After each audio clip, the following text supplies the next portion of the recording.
현대기아차보다 저렴해지더니 결국은 이렇게 된다고? 오토파일럿도 빠지고 FSD는 무조건 구독을 해야 된다? 이러려고 가격을 내린 건가? 네, 안녕하세요. 스포일러 김세현입니다. 일단 이거 오해하시면 안 됩니다. 전기차 가격을 내리면 안 된다는 게 절대 아닙니다. 얼마 전에 안피디가 왜 수입차 브랜드가 유독 한국에서 전기차 가격을 계속 내리는 거냐, 이런 내용을 다뤄드렸잖아요. 한국은 비어있는 시장이고 그렇기 때문에 조금만 내리면 시장을 장악할 수 있는 기회와 가능성이 늘어난다는 게 핵심이었는데, 여기까지는 오케이, 알았다 이겁니다. 오늘은 좀 더 심층적인 이야기를 해볼 건데요. 그런 생각 안 드시나요? 이렇게 내려가는 건 좋죠. 그런데 계속 이렇게 되다 보니 이거 전기차를 진짜 사도 되는 건가? 이렇게 되면 지금 사는 게 바보 아닌가? 이런 말을 하는 분들도 생기더라고요. 당장 저희만 해도 작년에 테슬라를 2대나 출고했고, 안PD는 모델3 하이랜드 후륜구동을 출고했잖아요. 그런데 지금은 모델3 퍼포먼스 가격이 900만원 넘게 내려가면서 너무 비싸서 고려 대상도 아니던 차가 월 납입금을 계산해보니 10만원 정도밖에 차이가 안 나더라고요. BM으로 치면 320i와 M3 월 납입금이 10만원 밖에 차이가 안 난다는 건데, 이게 저렴해져서 좋긴 하거든요. 동시에 차주들은 기분이 별로 안 좋을 수도 있고, 더 큰 문제는 중고차 가격에도 영향을 준다는 거잖아요. 그런데 이게 중고차 가격을 넘어서 신차 시장에도 영향을 줄 수 있다는 건데, 오늘은 그래서 전기차 가격이 계속 내려가게 되면 어떤 일이 벌어질지, 그리고 이게 우리나라 전기차 시장에는 어떤 영향을 끼칠지, 이런 얘기들을 해보려 합니다. 평생 휴대폰 싸게 살 수 있습니다. 아정당 카톡 친추만 하고 대란 때마다 최신형 폰을 돈 받고 바꾸세요. 심지어 약정 끝난 인터넷, 정수기, 휴대폰부터 카드 캐시백까지 가만히 두면 148만원 손해. 나라에서 정한 지원금인데 놓치고 있다면 365일 24시간 아정당 전화 한 통으로 설치 당일 현금 입금, 최저요금 최고가 보장제 최대 혜택. 본사에서 책임지는 아정당 이사 청소, 당일 불만족 시 전액 환불 보장이사도 돼요. 인터넷, 정수기, 휴대폰 이사 청소 카드까지 정당하게 받자 아정당. 자, 우리나라 전기차 시장에 대한 이야기는 그간 많이 해드렸죠. 아주 간단하게 요약하면 뭔가요? 한국의 전기차 시장인데 가격 기준을 수입차 브랜드가 먼저 만들고 있는 상황이다, 이런 거였죠. 이건 뭐 어려운 개념이 아닙니다. 내연기관차나 하이브리드 차는 대부분이 현대기아차를 가격 기준으로 삼습니다. 예컨대 하이브리드 SUV를 산다 그러면 소렌토 같은 차를 기준으로 두고, 이 차보다 비싸면 비싼 차, 저렴하면 가성비, 이렇게 판단을 하잖아요. 그런데 전기차는 아이오닉5나 EV6 같은 차들이 아니라 모델3나 모델Y를 기준으로 가격을 판단합니다. 이게 뭐 글로벌 시장이면 그럴 수 있는데 한국 시장이기 때문에 우리가 유심히 보는 거고, 이런 와중에 최근에 이런 소식들이 연속으로 등장하고 있습니다. 테슬라가 미국을 시작으로 FSD를 일시불로 구매하지 못하게 하고 구독으로만 이용할 수 있게 됐다는 거. 뭐 여기까지는 전략상 그럴 수 있다고 볼 수 있었습니다. 왜냐하면 이렇게 되면 FSD 진입 장벽이 낮아지니까 테슬라 입장에선 판매 전략으로 볼 수도 있었거든요. 그런데 최근에 또 어떤 소식이 나왔냐? 오토스티어 있죠? 차로 중앙 유지 시스템인데,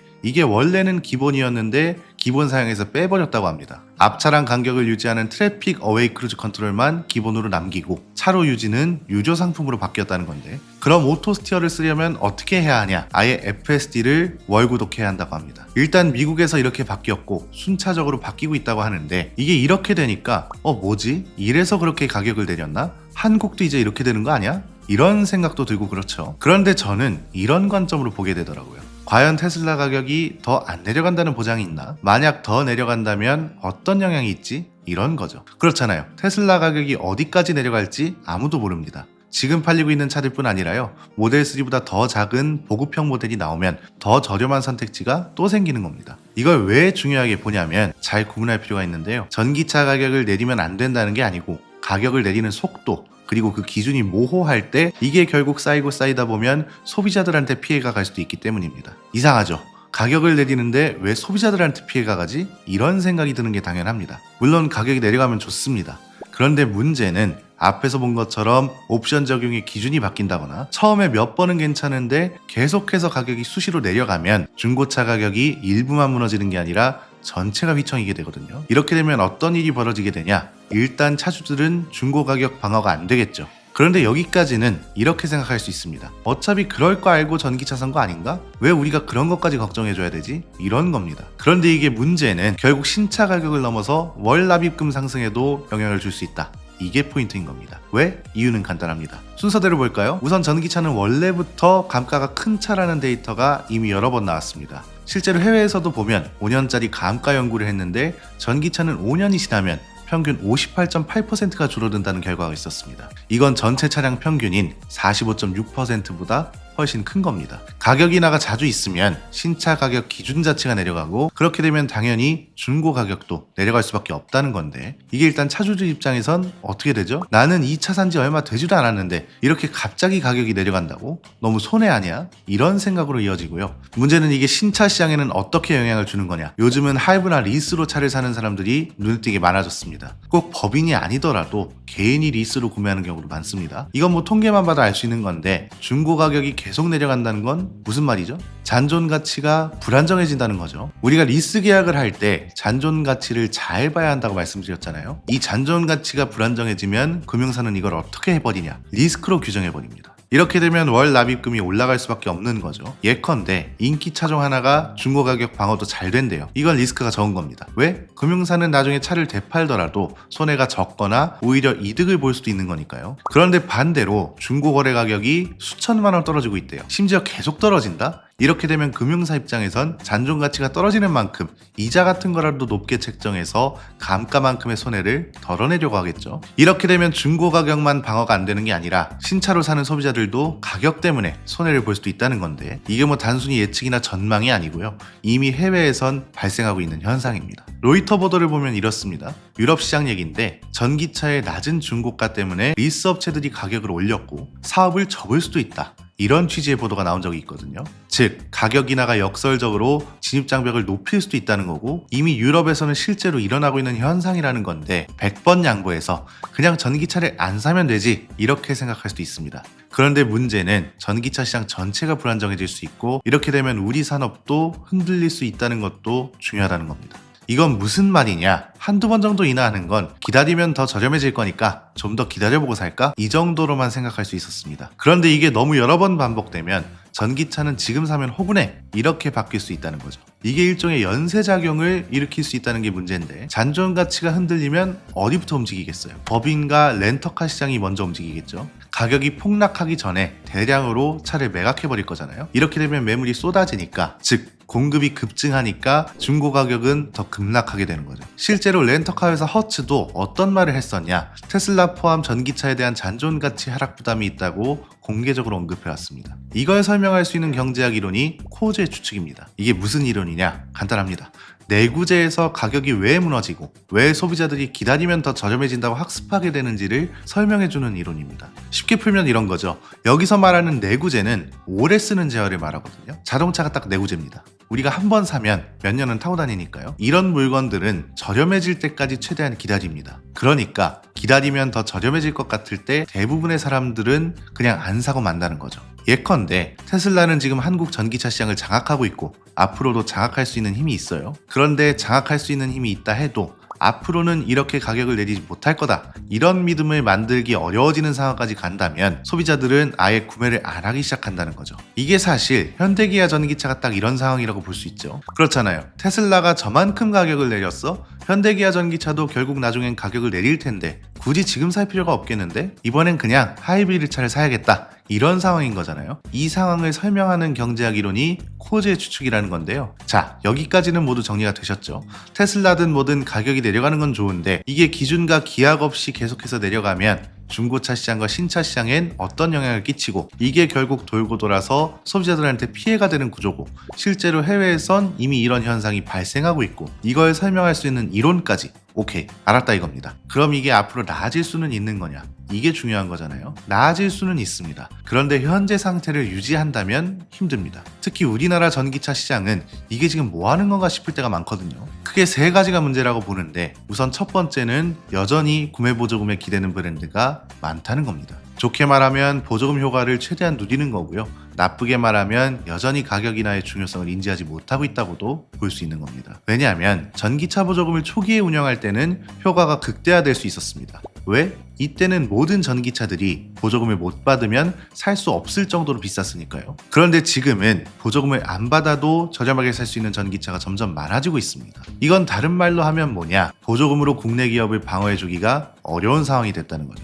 보조금이라는 게 한 번에 가격 안정화를 이뤄낼 수는 없지만 점진적으로 가격이 낮아지도록 했어야 합니다.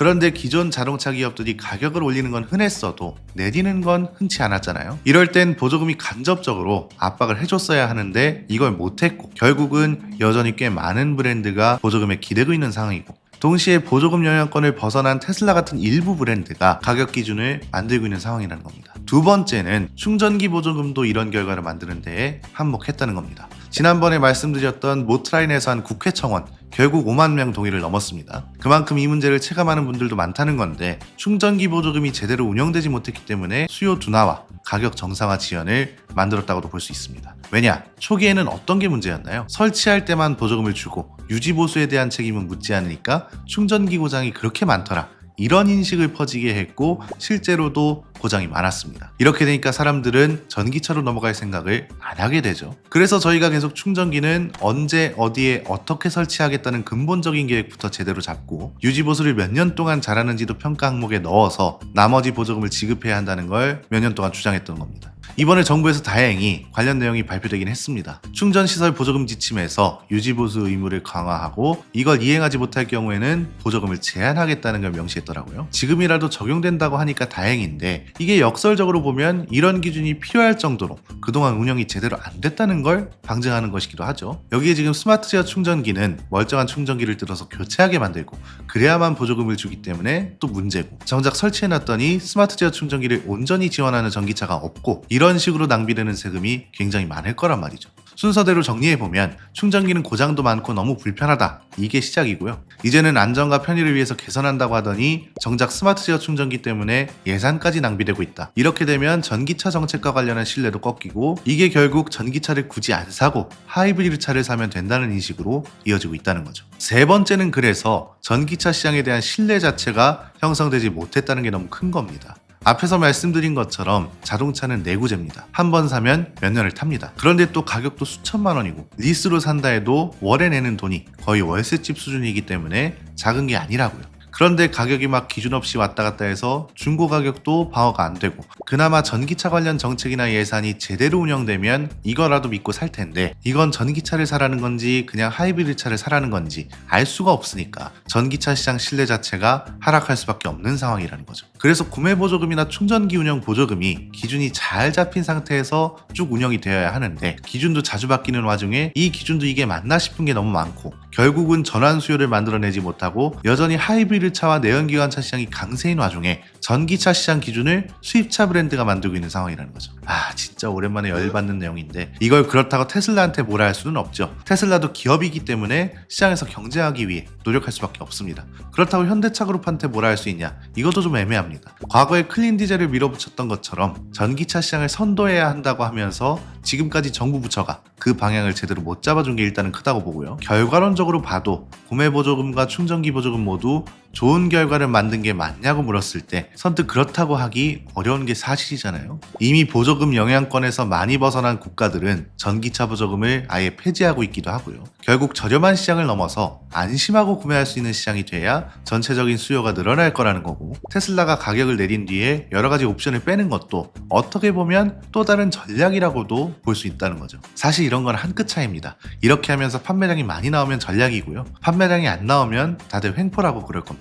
그래서 한편으로 보면 현대차 그룹이 최근에 로봇 도입을 확대하려 하고 있잖아요. 이것도 어떻게 보면 새로운 가격 기준을 위한 시도가 아닐까 싶은 거죠. 왜? 전기차 시장은 전체적으로 가격 하락에 대응할 필요가 있잖아요. 이게 가능하려면 우선 생산 단가 자체가 안정적이면서도 저렴해야 합니다. 아틀라스는 1년 유지비가 1,400만 원 수준에 365일 24시간 풀가동을 할 수 있다고 하잖아요. 글로벌 기업이면 돈을 버는 것뿐만 아니라 지역 경제도 당연히 신경 쓸 수밖에 없는데, 노조는 로봇을 절대 들일 수 없다고 항의하고 있는 와중에 회사는 새만금의 대규모 투자를 하겠다고 밝혔습니다. 그 뒤에 어떤 내용이 나왔죠? 로봇과 AI와 수소 거점이 되면서 일자리가 7만 명 넘게 창출될 거라고 하잖아요. 그래서 일단 최근 들어서 이 방향이 조금이나마 잡혀가고 있는 것 같고, 한편으로는 아직 현장에선 여전히 구매 보조금이나 충전기 보조금이 개편되어야 한다는 목소리가 나올 수밖에 없는 상황이기도 합니다. 그래서 전기차 가격과 시장 영향의 구조를 한 번쯤은 다뤄야 할 것 같아서 오늘 좀 길게 이야기를 해봤습니다. 여러분의 생각도 댓글로 자유롭게 나눠주시면 감사드리겠습니다. 유익하셨다면 구독과 좋아요